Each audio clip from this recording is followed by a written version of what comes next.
لواء وہ جھنڈا ہے جو قیامت والے دن میرے نبی کے ہاتھ میں ہوگا. اور سرکار نے فرمایا آدم اور آدم کے علاوہ جتنی اولاد آدم ہیں میرے جھنڈے کے نیچے ہوگی. لواء کے تلے جب سارے آ جائیں, لواء کے تلے جب سارے آ جائیں تو پھر کیا ہو؟ ثنا میں کھلے رضا کی زبان تمہارے لیے. لواء کے تلے ثنا میں کھلے رضا کی زبان تمہارے لیے. زمین و زمان تمہارے لیے, مکین و مکان تمہارے لیے. اللہ تبارک و تعالی جل جلالہ و منوالہ و اعظم شانہ و تمام برہانہ کی حمد و ثنا حضور نبی اکرم نور مجسم شفیع معظم صلی اللہ علیہ وسلم کے دربار رسالت مار میں ہدیہ درود و سلام عرض کرنے کے بعد انتہائی معزز محتشم حاضرین و سامعین, السلام علیکم و رحمۃ اللہ وبرکاتہ.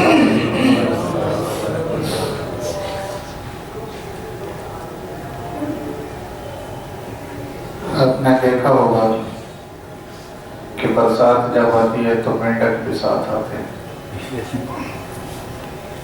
دیکھا ہے برسات جب آتی ہے تو مینڈک بھی ساتھ, بہار جب آتی ہے تو منکرین بہار بھی ساتھ آتے ہیں. ایک میسج ہے مجھے جو میرے دوست نے سینڈ کیا, اور ان کی فرمائش یہ ہے کہ یہ جمعہ کسی میسج پر پڑھانا ہے. میں جمعہ تو پڑھا دوں گا اس میسج پر, لیکن پہلے آپ سن لیں کہ میسج ہے کیا. میں بھی جشن عید میلاد النبی صلی اللہ علیہ وسلم منانا چاہتا ہوں. یہاں سے آواز ہوا, میں بھی جشن عید میلاد النبی صلی اللہ علیہ وسلم منانا چاہتا ہوں, لیکن مسئلہ یہ ہے میں نے سوچا کیوں نہ جشن عید میلاد النبی صلی اللہ علیہ وسلم کے فضائل کو پڑھوں. لہذا میں نے احادیث کی کتب پڑھی تو اس نتیجے پر پہنچا کہ بخاری شریف میں عید الاضحیٰ عید الفطر کا عنوان تو ہے مگر عید میلاد النبی کا عنوان نہیں۔ آگے میں نام لیتا جاؤں گا، بعد سال میں اس نے یہی کی ہے بار بار۔ مسلم شریف میں، ترمذی میں، ابو داؤد میں، نسائی میں، گنتے رہنا، ابن ماجہ میں، یہ ہوگی 6۔ 7ویں مسند احمد، 8ویں مسند امام اعظم، 9ویں موطا امام مالک اور 10ویں مستدرک للحاکم، 11ویں بیہقی شریف اور 12 نمبر پہ اس نے مشکات المصابیح کو رکھا۔ اتنی کتابیں میں نے پڑھی ہیں، ان کے اندر عید الفطر کا موضوع بھی ہے، عید الاضحیٰ کا موضوع بھی ہے، لیکن عید میلاد کا موضوع نہیں، یہیں پہ بس نہیں کی۔ آگے کہتے ہیں احادیث کے بعد فقہ کی کتابوں میں جس نے عید میلاد النبی صلی اللہ علیہ وسلم کا عنوان تلاش کیا تو اس نتیجے پر پہنچا کہ فقہ حنفی کی سب سے مستند کتاب ہدایہ، اس میں بھی عید الاضحیٰ اور عید الفطر کا عنوان ہے لیکن عید میلاد النبی کا عنوان۔ قدوری شریف گنتے رہیے گا، پہلے کتنی ہوئی تھی؟ 12 اور 13۔ 13 کے بعد قدوری 14، اس کے بعد فتاوی عالمگیری، کنز الدقائق، فتاوی شامی، بدائع صنائع، امام مالک کی اور امام شافعی کی کتاب، کتنی ہو گئی؟ گویا 20 کتابیں میں نے چھان ڈالی، لیکن مجھے عید میلاد النبی صلی اللہ علیہ وسلم کہیں نہیں ملا۔ آخر میں میں اس نتیجے پر پہنچا کہ یہ ایک بدعت ہے جس کا اسلام میں کوئی تصور۔ بات سمجھ آ رہی ہے؟ اچھا، آگے لکھا ہے کہ خدا را، اس کا مطلب ہوتا ہے خدا کے واسطے۔ آپ حضرات سے گزارش ہے کہ اس بدعت سے خود بھی بچیں اور پوری امت مسلمان کو آگاہ کریں کہ یہ ایک بدعت ہے، اور حدیث پاک میں صاف لفظوں میں سرکار نے فرمایا، اللہ اکبر، ہر بدعت گمراہی ہے اور ہر گمراہی جہنم میں لے جائے گی۔ نوٹ، پوسٹ کو تعصبانہ ذہن سے ہٹ کر پڑھیں، اس پر میں نے جمعہ پڑھانا ہے۔ بات سمجھ آ گئی آپ کو؟ سیدھا سیدھا جواب اگر میں آپ کو دوں تو جتنی کتابیں انہوں نے لکھی ہیں یا جو میسج بنا ہے، یہ پڑھنے کے بعد میں اس نتیجے پر پہنچا ہوں یہ کسی مومن کا نہیں ہو سکتا۔ میں اس نتیجے پر پہنچا ہوں یہ کسی مسلمان کا نہیں ہو سکتا۔ بات سمجھیے آپ کو؟ پہلی بات تو یہ ہے کہ یہ کسی مسلمان کا میسج ہو ہی بالفرض بفرض محال اگر مان لیا جائے کہ یہ کسی واقعی مسلمان نے لکھا ہے تو پھر میں اس نتیجے پر پہنچا ہوں کہ اس نے جتنی کتابیں گنوائی ہیں اس نے ایک بھی نہیں پڑھی۔ جتنی گنوائی ہیں اس نے ایک بھی نہیں پڑھی۔ اگر ایک بھی پڑھی ہوتی نا اس میں سے اس کو یہ سارا کچھ مل جانا تھا۔ بات سمجھ آ گئی آپ کو؟ یہاں تک بات یہ ہے۔ اب ایک سوال میرا آپ سے ہے، اس نے 20 کتابیں گنوائی ہیں، ان 20 کا مرتبہ زیادہ ہے یا قرآن کا مرتبہ زیادہ ہے؟ ان 20 میں ذکر نہ ہو، مان لیا آپ کی بات، لیکن قرآن میں تو ہے۔ کس میں ہے؟ قرآن میں تو ہے نا جی، یا تو وہاں سے بھی نکال دے یا وہاں ہاتھ رکھ دے کہ ادھر بھی۔ یہ نہیں کہا اس نے کہ قرآن میں تلاش کیا مجھے قرآن میں کتابیں ڈھونڈتا رہا، کہتا ہے مجھے کتابوں میں نہیں ملا۔ میں کہتا ہوں اس نے کتابیں پڑھی ہی نہیں ہیں۔ اگر پڑھی ہوتی تو جو بخاری اس نے نام لیا نا اس نے ایک جگہ پر نہیں 101 جگہ پر۔ کتنے جگہ پر؟ 101 جگہ پر ذکر سرکار موجود ہے، اور خود سرکار نے اپنی آمر کا اعلان کیا ہے۔ بس بخاری کی بات کر رہا ہوں، بخاری پاس ہے، ادھر گھبرانا نہیں ہے آپ نے، میں یہیں بیٹھا ہوں۔ انشاءاللہ العزیز جمعہ پڑھ کے اکٹھے یہاں سے اٹھیں گے، آپ کی تسلی اور تشفی میں کرا دوں گا انشاءاللہ العزیز۔ اللہ اکبر۔ میں کیا کر رہا تھا کہ کتابیں زیادہ افضل ہیں یا قرآن زیادہ افضل ہے؟ حوالہ دینا ہو تو کتاب کا زیادہ افضل ہے یا قرآن کا افضل ہے؟ تو یہ ساری کتابوں کا نام لیتا رہا، قرآن کا کیوں نہیں؟ ساری کتابوں کا نام لیتا رہا۔ اصل مسئلہ پتہ کیا ہے؟ اصل مسئلہ اس کے پیچھے سازش ہے۔ وہ کیا ہے؟ یہ فاقہ کش جو ڈرتا نہیں موت سے، روح محمد اس کے بدن سے نکال دو۔ اس کے پیچھے یہ سازش ہے کہ مسلمان چونکہ نبی سے اتنا پیار کرتا ہے کہ یہ بھی نہیں دیکھتا کہ سامنے وقت کا گورنر ہے کہ کون ہے، گولیاں اتار دیتا ہے سینے میں اگر نبی کے خلاف کوئی بات کرے تو۔ لہذا اس کو اگر اپنا غلام بنانا ہے تو سب سے پہلے مدینے والے کی غلامی اس کے ذہن سے نکالنی پڑے گی۔ یہ اسی سوچ کی ترجمانی ہے۔ بہرحال باقی رہا مسئلہ بخاری کا، تو انشاءاللہ العزیز آپ سنیں گے۔ اور ایک مسئلہ ایک اور بھی ہے، جہاں یہ آپ نے میسج سماعت کیا وہاں ایک دوسرے عنوان سے بھی میسج میں نے پڑھا ہے فیس بک پر، مجھے کسی دوست نے پڑھوایا تھا۔ اس میں یہ تھا کہ حضرت صدیق اکبر رضی اللہ تعالیٰ عنہ کی زندگی میں عید میلاد اتنی مرتبہ آئی، عمر فاروق کی زندگی میں اتنی مرتبہ آئی، عثمان غنی کی زندگی میں اتنی مرتبہ آئی، علی کی زندگی میں بالفرض سے 50 لوگوں کی لسٹ اس نے بنائی اور اس یہ بتایا کہ کسی نے بھی اس کو نہیں منایا۔ تو اب یہ دونوں ذہن میں رکھیے گا، یہ صحابہ پر سب سے بڑا الزام اور بہتان ہے۔ یہ صحابہ پر سب سے بڑا بہتان اور الزام ہے۔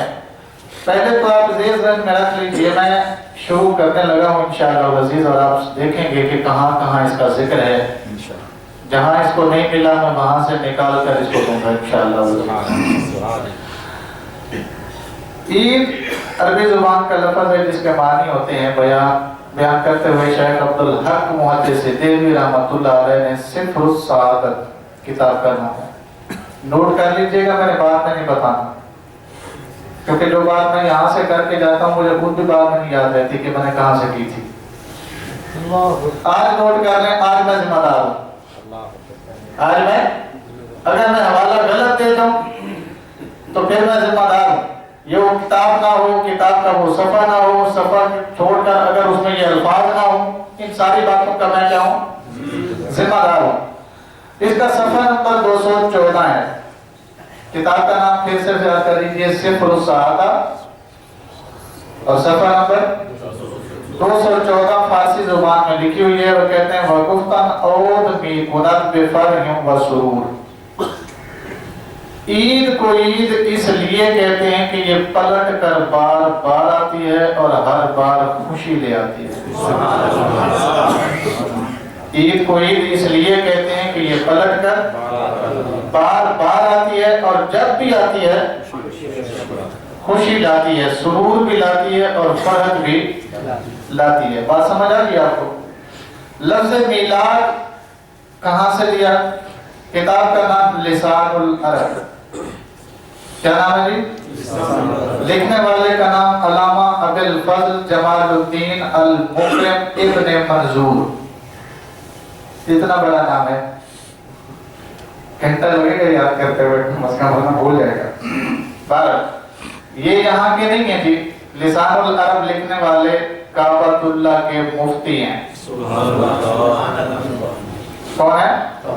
حرم شریف میں جو فتوے آتے ہیں نا لوگوں کے ادھر ادھر سے پوچھنے والے، ان فتووں کا جواب دینے والے کا نام ہے علامہ ابو الفضل جمال الدین المکرم ابن المنظور۔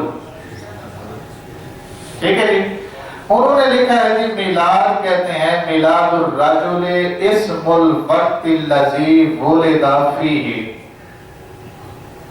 میلاد کا مرتبہ، میلاد کا نام اس وقت بولا جاتا ہے یا اس وقت کا نام ہے جس وقت میں بندہ پیدا ہو۔ کوئی بھی بندہ جس وقت میں پیدا ہو تو اس وقت کو کیا کہتے ہیں؟ میلاد کہتے ہیں، اس وقت کو کیا کہتے ہیں؟ میلاد کہتے ہیں۔ اللہ اکبر۔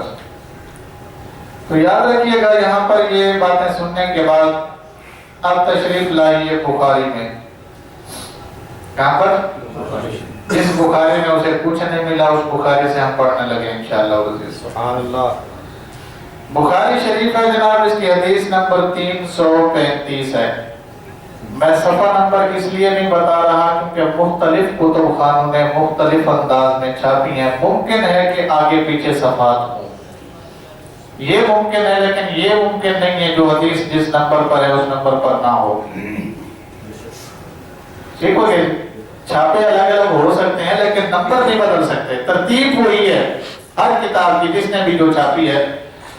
اس میں فرماتے ہیں سرکار دو عالم صلی اللہ علیہ وسلم سے یہ حدیث پاک مروی ہے، اور حضرت جابر بن عبداللہ رضی اللہ تعالی عنہ انہوں نے سرکار سے پوچھا یا رسول اللہ صلی اللہ علیہ وسلم آپ جب دنیا میں آئے تو آپ ہمارے لیے کیا لے کے آئے، اور جب دیگر انبیاء دنیا پر آئے تو وہ کیا لے کر آئے، ان میں اور آپ کے آنے میں فرق کیا ہے؟ ان میں اور آپ کے آنے میں بات سنیے گا، ان میں اور آپ کے آنے میں فرق کیا ہے؟ باقی بھی تشریف لے آئے نا نبی، 1,24,000 کم و بیش انبیاء تشریف لے آتے رہے، ان کے آنے میں اور آپ کے آنے میں کیا فرق ہے؟ تو میرے کریم صلی اللہ علیہ وسلم نے جواب ارشاد فرمایا اوتیت خمسا لم اوتیہن احدا قبلی، باقیوں کے آنے میں اور میرے آنے میں 5 چیزوں کا فرق ہے۔ باقیوں کے آنے میں اور میرے آنے میں 5 چیزوں کا فرق ہے۔ باقی جو آئے وہ جو کچھ لے کر آتے رہے وہ سارا میرے پاس ہے، وہ سارا میرے پاس ہے، بلکہ میں یوں کہوں گا کہ وہ سارا میرے صدقے میں ان کو ملا، میرے صدقے میں ان کو ملا، لیکن جو مجھے ملا وہ صرف مجھے ہی ملا، جو مجھے ملا وہ صرف مجھے ہی ملا۔ اب میں 5 کا ذکر نہیں کروں گا کیونکہ میرے پاس وقت بہت کم ہے اور میں نے باتیں بہت زیادہ سمجھانی ہیں۔ ان میں سے ایک ہے، سرکار نے فرمایا جو علت لیل ارض مسجدا و طہورا، میرے لیے زمین کو مسجد بنا دیا گیا اور طاہر بنا دیا گیا، میرے لیے زمین کو مسجد بنا دیا گیا اور طاہر بنا دیا گیا۔ یہ بات سمجھنے والی ہے، تاریخ انسانی میں یا تاریخ زمین میں زمین کو یہ سعادت کبھی میسر نہیں رہی کہ ساری پاک ہو، ساری کیا ہو؟ پاک ہو۔ یہ زمین کو کبھی سعادت نہ آدم کے زمانے میں، نہ عیسیٰ کے زمانے میں، نہ موسیٰ کے زمانے میں، نہ ابراہیم کے زمانے میں، نہ داؤد کے زمانے میں، نہ سلمان کے زمانے میں، کبھی بھی انبیاء کی تاریخ میں زمین کو یہ سعادت نہیں دی گئی کہ تو ساری ہی پاک ہے، بلکہ ہر نبی کے لیے ایک مخصوص جگہ تھی جس کو پاک کیا گیا، اور ہر امت کے لیے بھی وہی مخصوص جگہ پاک رہی، لیکن سرکار فرماتے ہیں میرے آنے کی دیر تھی، میرے آنے کی دیر تھی کہ اللہ نے ساری زمین کو مسجد بنا دیا۔ کیا بنا دیا جی؟ مسجد بنا دیا، اور آگے مسجد کہہ دیتے تو مسجد بھی پاک ہوتی ہے، مسجد پاک ہے نا، یہاں پر پاکیزہ کام ہوتا ہے، کوئی غلط کام نہیں ہوتا، بلکہ کرنے والا 100 مرتبہ سوچ کر ڈر کر پھر بھی چھوڑ دیتا ہے، وہ الگ بات ہے کہ ہم جوتیاں نہیں چھوڑتے، ہماری تو کیا ہی بات ہے نا یہ۔ تو مسجد کے اندر غلط کام نہیں ہوتا، مسجد کیا جگہ ہے؟ پاک جگہ ہے۔ جب مسجد بول دیا گیا تھا تو ساری زمین کے بارے میں یہ خیال ہو سکتا تھا کہ یہ ساری پاک ہے، لیکن آگے سرکار فرماتے ہیں طہورا، کیا ہے؟ خالی مسجد نہیں بلکہ طہور بھی ہے، خالی مسجد نہیں بلکہ طہور بھی ہے۔ اگر مسجد بولا جاتا تو ذہن میں یہ رہ جاتا کہ یہاں صرف نماز پڑھ سکتے ہیں، یہاں صرف کیا کر سکتے ہیں؟ نماز پڑھ سکتے ہیں. لیکن سرکار کا اگلا جملہ جو ہے طہورا، ایک ہوتا ہے طاہر اور ایک ہوتا ہے طہور. ایک ہوتا ہے طاہر اور ایک ہوتا ہے، کچھ باتیں آپ بھی سمجھ لیجیے کریں. ایک ہوتا ہے طاہر اور ایک ہوتا ہے طاہر. کہتے ہیں اس کو جو خود پاک ہو. طاہر کسے کہتے ہیں؟ جو خود پاک ہو. اور طہور کہتے ہیں اس کو جو پاک بھی ہو اور پاک کر بھی سکتا ہو.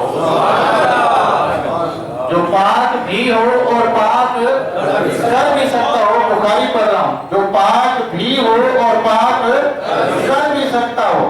بندہ جناب کہیں سویا ہوا تھا، احتلام ہو گیا، جگہ ایسی ہے پانی میسر نہیں، اب کہاں جائے؟ غسل اس پر کیا ہو چکا ہے؟ فرض ہو چکا ہے اور پانی مل نہیں رہا. سرکار نے فرمایا زمین کو طہور بنایا ہے. کیا بنایا ہے؟ اللہ نے میرے لیے زمین کو طہور بنایا ہے. یہ خود پاک بھی ہے. اگر تو 2 ضربے لگا کر ایک چہرے پہ مارے دوسری ہاتھوں پہ مارے تو تجھے بھی پاک کر دے گی. تجھے بھی کیا کر دے گی؟ اچھا جی، یہاں تک ایک بات میں آپ سے معذرت کے ساتھ پوچھنا چاہتا ہوں. یہ زمین صرف مکہ کی پاک ہوئی تھی؟ کون سی؟ الارض مطلق ہے. الارض گویا جس چیز کو تم زمین کہتے جاؤ گے اس چیز کو سرکار فرماتے ہیں میرے لیے مسجد بھی بنا دیا گیا اور میرے لیے. تو حرم کی زمین پاک ہوئی، حرم والی جگہ پاک ہے، مدینہ شریف بھی چلو پاک ہے. تو یہاں کوئی ایک ٹکڑا ایسا بتاؤ جہاں پر سرکار کے آنے کا فیض نہ پہنچا ہو. کوئی ایک ایسا ٹکڑا بتاؤ جہاں پر سرکار کے آنے کا فیض نہ پہنچا ہو. ساری زمین پاک ہے، ساری زمین پر نماز پڑھ سکتے ہیں، ساری زمین پر تیمم کرنا جائز ہے، حلال ہے، کر سکتے ہیں. تو یہ فیض کہاں سے آیا؟ وہ تو مدینہ میں مکہ میں کبھی یہاں تشریف لائے ہی نہیں ہے. بھائی بات سمجھیں آپ، سرکار کبھی یہاں ہے نہیں ہے نا. وہ الگ بات ہے کہ عاشقوں کو چاہیں تو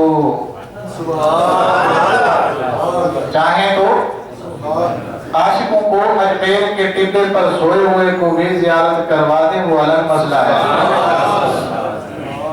حضرت خواجہ معین الدین چشتی اجمیری جب اجمیر کے ٹبے پر سوتے تھے نا، ویسے رات کو سوتے نہیں تھے آپ. تو خادم نے ایک دن سوال کر دیا حضور آپ رات کو سوتے نہیں اور عجیب اتفاق ہے جیسے ہی سورج نکلتا ہے آپ آ کے ٹبے پر لیٹ جاتے ہیں. فرمایا یہ وہ وقت ہے جب میرے سرکار نے مجھے کہا تھا ٹبے پہ تو آ جانا، ادھر سے میں آ جاؤں گا. ایسے سرکار یہاں کبھی نہیں آئے. وہ الگ بات ہے کہ عاشق کے آگے سے پردے ہٹا دیتے ہیں، پتہ نہیں خود تشریف لے آتے ہیں. میں اس بات میں نہیں جا رہا. میں تو یہ کہہ رہا ہوں کہ سرکار یہاں بذات خود بنفس نفیس تشریف نہیں لائے، بیٹھے وہاں پر ہیں اور پاک یہاں کر دیا. پاک جہاں زمین کو فیض پہنچے گی سرکار کے آنے کا. اچھا ایک قاعدہ ہے مسلمہ، جو کسی پر احسان کر دے نا، حلالی وہ ہوتا ہے جو احسان کو احسان سمجھے. بات سمجھ رہی ہے؟ میں مثال دیتا ہوں اس کی. میں نے کسی سے 50,000 روپیہ لیا، اس نے مجھ پر کیا کر دیا؟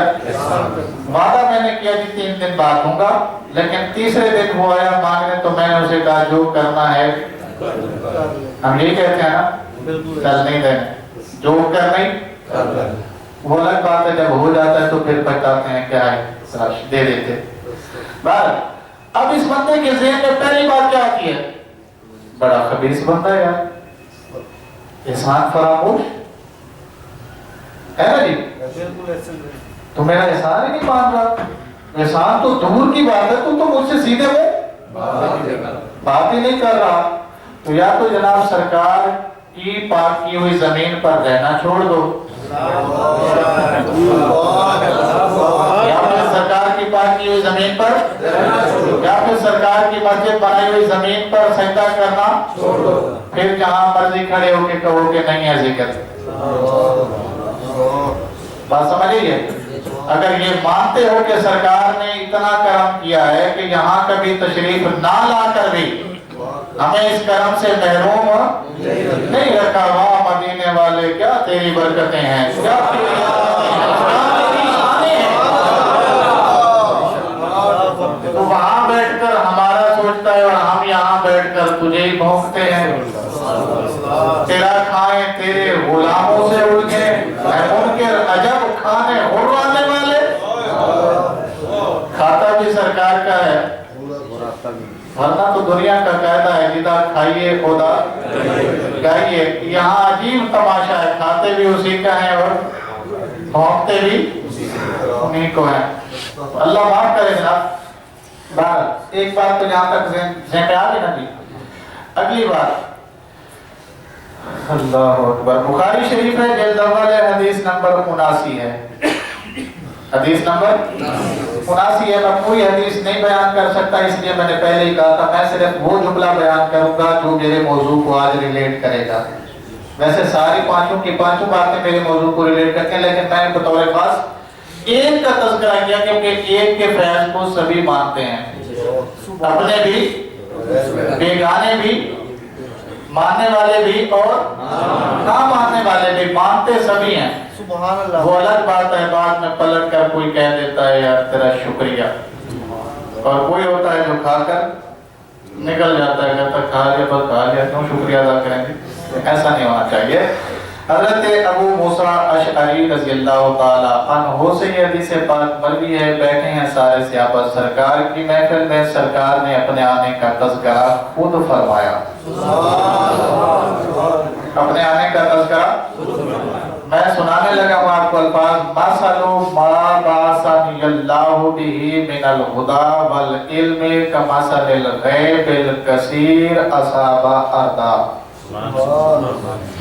میرے آنے کی مثال، میرے یہ لفظ ہے کہ میرے آنے کو ہی تو میلاد کہتے ہیں، آنے کو کیا کہتے ہیں، آنے کو کہتے ہیں نا، سرکار آ گئے اس لیے سرکار کا کیا ہوا، میلاد ہوا، میلاد کہتے ہیں پیدا ہونے کو، ٹھیک ہو گیا۔ سرکار خود بیان فرما رہے ہیں، مَثَلُ مَا بَعَثَنِيَ اللَّهُ بِهِ مِنَ الْهُدَى وَالْعِلْمِ كَمَثَلِ الْغَيْثِ الْكَثِيرِ أَصَابَ أَرْضًا۔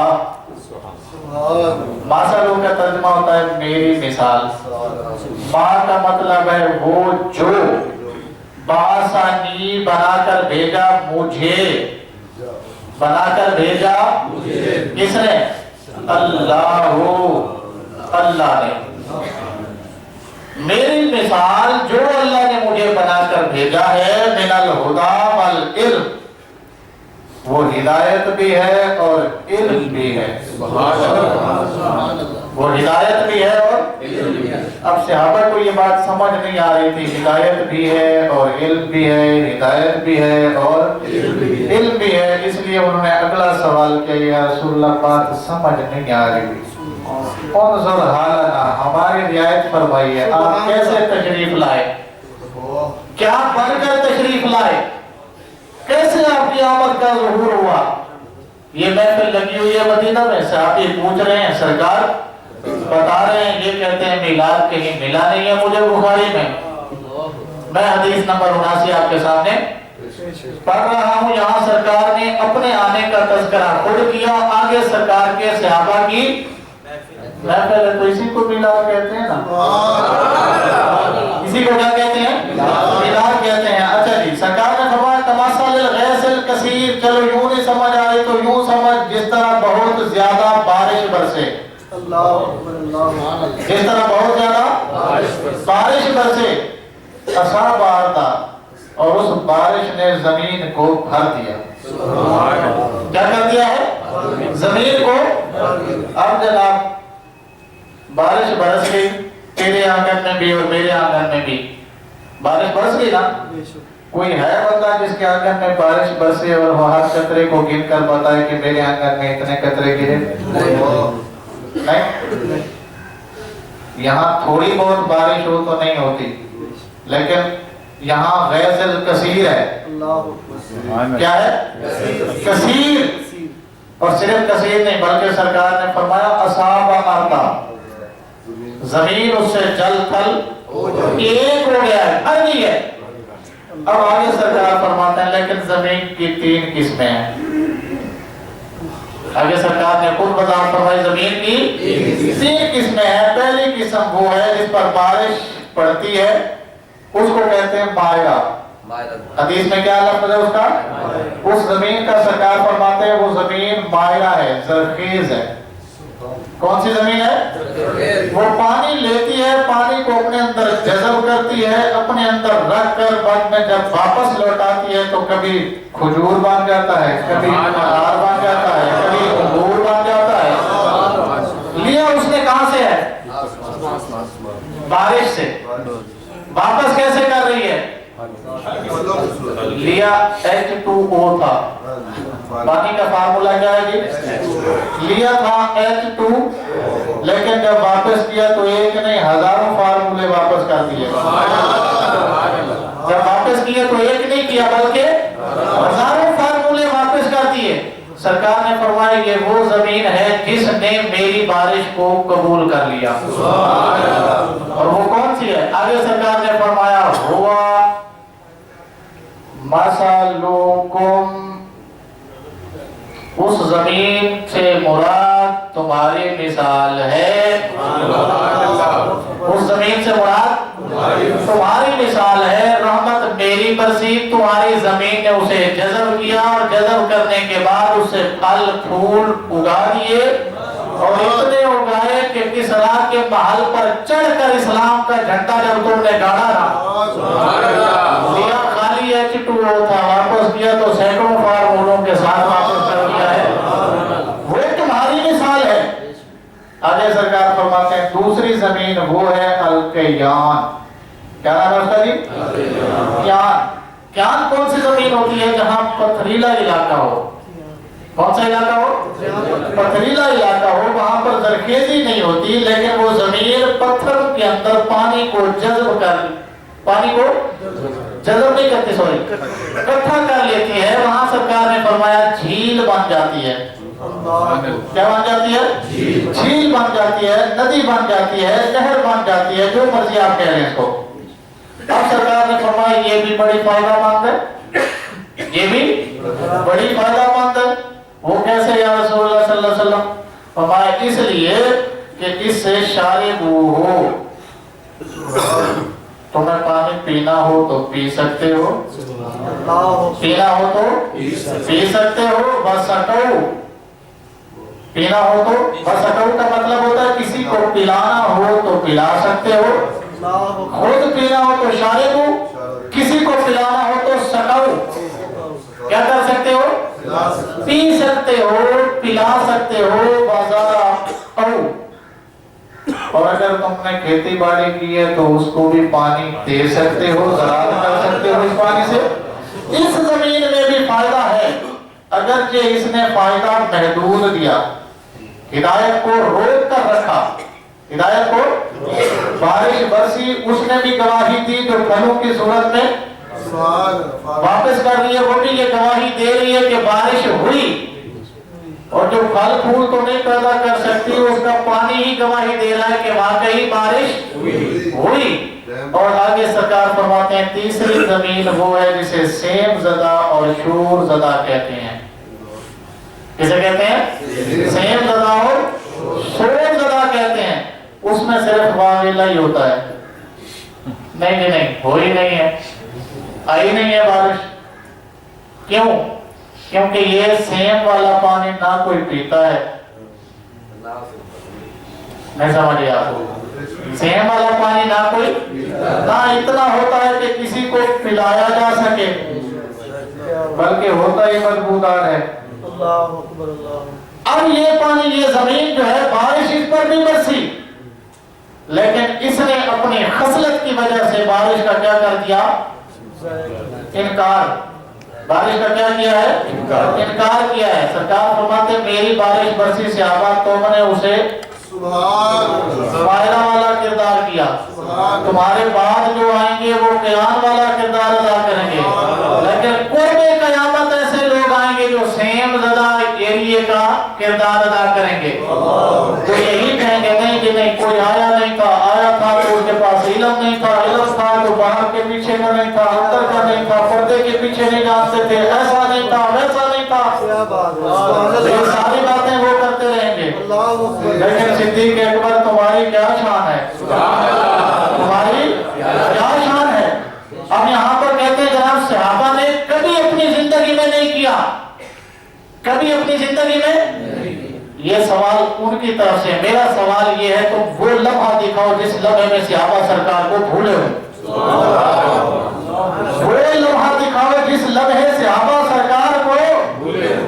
بولیے وہ لمحہ دکھاؤ جس لمحے صحابہ سرکار کو بھولے ہو. بولیے ذرا پھر سے بولیے، وہ لمحہ بتاؤ جس لمحے صحابہ سرکار کو بھولے ہو. کبھی بھولے نہیں بھولے نا. میں بتاتا ہوں، یہی بخاری ہے. اللہ اکبر. یہی بخاری ہے. اس بخاری کے اندر انہوں نے لکھا ہے جناب، اللہ اکبر، حضرت سیدنا صدیق اکبر رضی اللہ تعالیٰ عنہ. کون ہے جی؟ آپ کو یاد ہوگا سرکار دو عالم صلی اللہ علیہ وسلم نے 8 ہجری کو حج فرض ہوا، ایسے ہی ہے جی. 8 ہجری کو حج فرض ہوا. 9 ہجری کو سرکار نے حج پر ایک وفد بھیجا جس کی سربراہی حضرت سیدنا صدیق اکبر کر رہے تھے. کون کر رہے تھے؟ سیدنا صدیق اکبر رضی اللہ تعالی عنہ فرما رہے تھے. چلے گئے کعبہ کے ارد گرد ایک پہاڑی ہے، جنہوں نے زیارت کی ہے وہاں شاید ان کو پتا ہو، اس کا نام ہے حجون پہاڑی. یہ جنت المعلا والی طرف ہے. کتاب میں نے ایسا پڑھا ہے، میں نے دیکھی نہیں ہے معذرت کے ساتھ. کیا پہاڑی کا نام ہے جی؟ کون سی کتاب میں پڑھا ہے میں نے؟ ٹھیک ہے، بخاری شریف میں نے کیسے پڑھا ہے. اس کی شروعات میں لکھا ہے کہ جنت المعلا کے پاس ایک پہاڑی تھی جس کا نام تھا حجون پہاڑی. کیا نام تھا اس کا؟ حجون پہاڑی کے پاس جب سرکار دو عالم صلی اللہ علیہ وسلم حضرت ابوبکر صدیق رضی اللہ تعالیٰ عنہ پہنچے، کلما مر علی حجون، جب کبھی حجون کے پاس آتے تو بے ساختہ زبان پر نکل جاتا صلی اللہ علیہ محمد صلی اللہ علیہ محمد صلی اللہ علیہ محمد.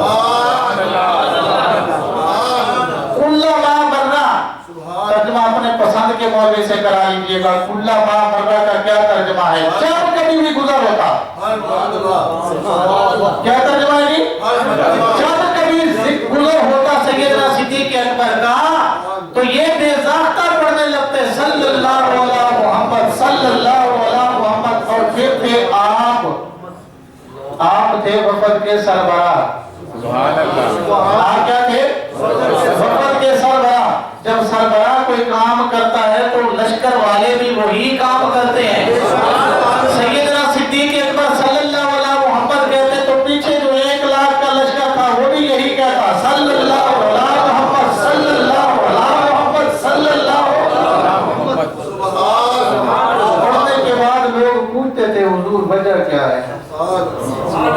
حضور وجہ کیا ہے؟ جب بھی آپ حجون کے پاس آتے ہیں تو آپ نے وجہ بیان فرمائی. یہ وہ جگہ ہے جہاں میں نے سرکار کے ہاتھ پر بیعت کی تھی. بولیے جی، یہ وہ جگہ ہے جہاں میں نے سرکار کے ہاتھ پر بیعت تسی کی تھی. ایتھے ساری مجلس نو لا دیتا جے صلی اللہ علیہ محمد. نہیں سمجھ رہی یار، اس سے علاوہ اور کیا ملال سناؤں میں آپ کو؟ بات سمجھ رہے کہ نہیں آئی؟ تم کہتے ہیں صحابہ نے کبھی منع ہی نہیں. میرا سوال یہ ہے وہ جگہ بتاؤ جہاں صحابہ بھول گئے ہوں. صحابی کو تو وہ جگہ بھی یاد ہے کہ سرکار نے مجھے یہاں کلمہ پڑھایا تھا، اور وہ جب اس جگہ پر جاتا ہے تو کہتا ہے صلی اللہ علیہ محمد، یا اللہ محمد پر رحمت نازل فرما، محمد پر رحمت نازل فرما، محمد پر رحمت نازل فرما. یہ صحابی کا کردار ہے. یہ کس کا ہے؟ میں گارنٹی سے کہہ رہا ہوں 20,000 سے زائد کا لشکر سیدنا صدیق اکبر کے ساتھ تھا. کتنا؟ 20,000. یہ جب مدینہ سے نکلے تب کی بات ہے، راستے میں جو ملتے رہے ان کی کاؤنٹنگ ہی نہیں ہے. 20,000 کا لشکر دے کر سیدنا صدیق اکبر کی سربراہی میں سرکار نے بھیجا. اور ابوبکر صدیق کعبہ میں جب داخل ہوئے تو حجون پہاڑی سے ہو کر پھر آئے. پہلے وہاں سلام کیا، پھر وہاں سے کہاں آئے؟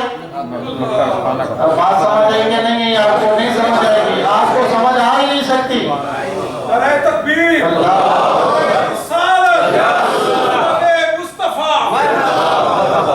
سرکار تشریف لے آئے، سرکار نے فرمایا جاؤ حج کر کے آؤ، اور لشکر کے امیر تم ہو، اور امیر بجائے یہ کہ خانہ کعبہ لے جائے، وہ پہلے کہاں لے کے جائے لشکر کو؟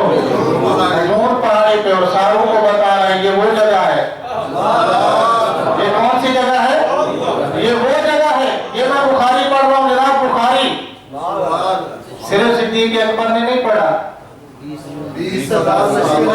20,000 سے زائد صحابہ نے یہ درود پاک اس پہاڑی پر کھڑے ہو کر پڑھا۔ کسی نے سرکار کو بتایا تو ہوگا یا رسول اللہ جب ہم گئے تھے تو کعبہ میں صدیق اکبر نے کہ پہلے حجون پہاڑی پہ گئے۔ نہیں سمجھے گا؟ کسی نے نہیں بتایا 20,000 میں سے؟ یہاں 3 بندے ہوں، ایک کم ادھر کو ہو جائے تو باقی 2 جا کے پیچھے بتا دیتے ہیں جناب یہ ہو گیا، وہ ہو گیا، فلاں ہو گیا، کال آ گئے تھے ہیں۔ وہاں 20,000 میں سے کسی نے نہیں بتایا ہوگا۔ سرکار کو جب بتایا گیا ہوگا تو منظر کیا ہوگا؟ سرکار نے فرمایا یہ میرا عاشق ہے، کہ جیسے کرتا ہے کرنے کو، یہ جیسے کرتا ہے اگرچہ میں نے اس کو حج کا کہا تھا، حجون پر جانے کا نہیں کہا تھا، لیکن کیا کروں محبت اسے کھینچ کے وہاں لے جا رہی ہے تو میں کیا کر سکتا ہوں بھائی؟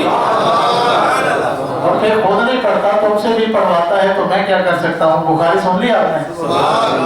آگے بخاری سناؤں آپ کو؟ اللہ اکبر کبیرہ والحمدللہ حمدا کثیرا طیبا مبارکا۔ بخاری شریف حدیث نمبر 4506۔ میں نے پہلے بتایا، میں نمبر اس لیے بتا رہا ہوں کیونکہ چھاپے مختلف ہیں۔ میں کسی جو میرے پاس چھاپا ممکن ہے وہ آپ کے پاس نہ ہو، جو آپ کے ہاتھ لگے، تو نمبر میں بتا دیتا ہوں، ایگزیکٹ نمبر آپ کہیں سے بھی تلاش کریں گے تو آج کل حدیث ایسی مطلب کتابیں چھپ کے آ رہی ہیں جس پر نمبر بھی اوپر لکھا ہوتا ہے حدیث کے، تو آپ کو آسانی کے ساتھ یہ مل جائے گی۔ 4506 نمبر حدیث بخاری شریف میں، غزوہ خیبر کی طرف جا رہے ہیں صحابہ۔ کہاں جا رہے ہیں؟ غزوہ خیبر کرنے کے لیے جا رہا ہے پورا لشکر۔ کیا کرنے جا رہا ہے؟ آخری بات، ٹائم بھی ہو گیا ہے، گھڑی کی طرف زیادہ مت دیکھیے گا ورنہ میں پھسل جاؤں گا۔ جی کہاں جا رہے ہیں صحابہ؟ آپ سارے بولیں گے تو میں آگے بات شروع کروں گا۔ میں نے آپ کو بخاری سنانی ہے اور بخاری سے میلاد سنانا ہے۔ کیا سنانی ہے؟ اس بخاری میں ان کو نہیں ملا، ہم اسے بخاری سے پڑھ کے سنائیں گے انشاءاللہ۔ سنیے جی حدیث نمبر شاباش۔ بخاری شریف میں غزوہ خیبر کی طرف صحابہ جا رہے ہیں۔ حضرت حضور صلی اللہ علیہ وسلم کے صحابی ہیں حضرت عامر بن اقبار رضی اللہ تعالی عنہ۔ کیا نام ہے ان کا؟ اچھا، جب سرکار کا لشکر جاتا تھا نا اس کے 3 طریقے تھے۔ ایک لشکر آگے جاتا تھا، اس کو مقدمۃ الجیش کہتے ہیں۔ ایک لشکر درمیان میں رہتا تھا، اس کو مقدمۃ الاوسط کہتے ہیں۔ اور ایک لشکر پیچھے رہتا تھا، اس کو مقدمۃ الخلف کہا جاتا ہے۔ یہ کیوں ہوتا تھا؟ حکمت عملیاں تھیں اس میں بہت زیادہ۔ آگے حملہ ہو جائے تو پیچھے والے اس کو کمان مہیا کریں، پیچھے حملہ ہو جائے تو درمیان والے پیچھوں کو کیا کریں؟ کمان مہیا کریں۔ یہ سارے حکمت عملی کے تحت چلتا تھا۔ حضرت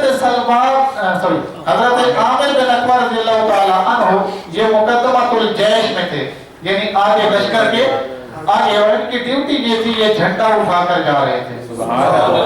کیا ڈیوٹی تھی؟ جھنڈا اٹھا کر جا رہے تھے۔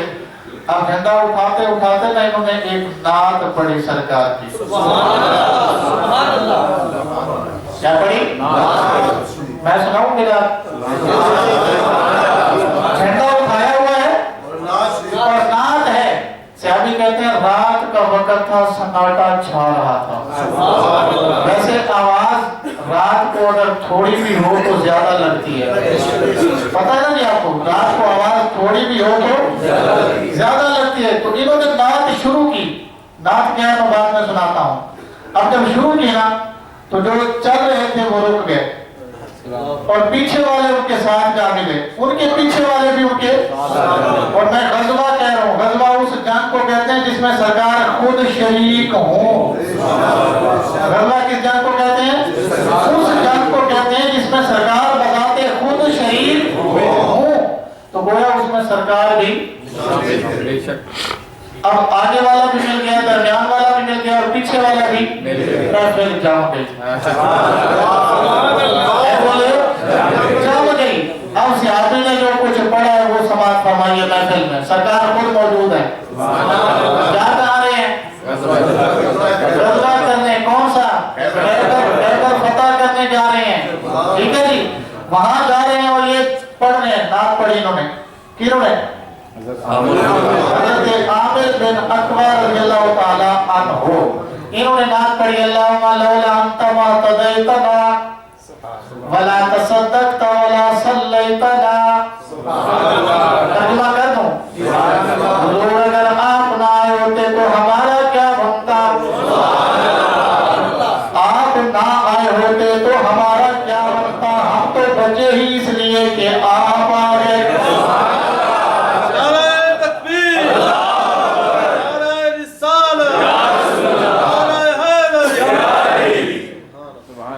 ہم تو بچے ہی اس لیے کہ آپ آ گئے، ہم تو بچے ہی اس لیے کہ آپ آ گئے، بخاری سنا رہا ہوں، ہم تو بچے ہی اس لیے کہ آپ آ گئے۔ اور بات سمجھ آئی کہ نہیں آئی؟ میلاد میں کیا ہوتا ہے؟ ایسا سمجھ آئی؟ ہم میلاد میں یہی کہتے ہیں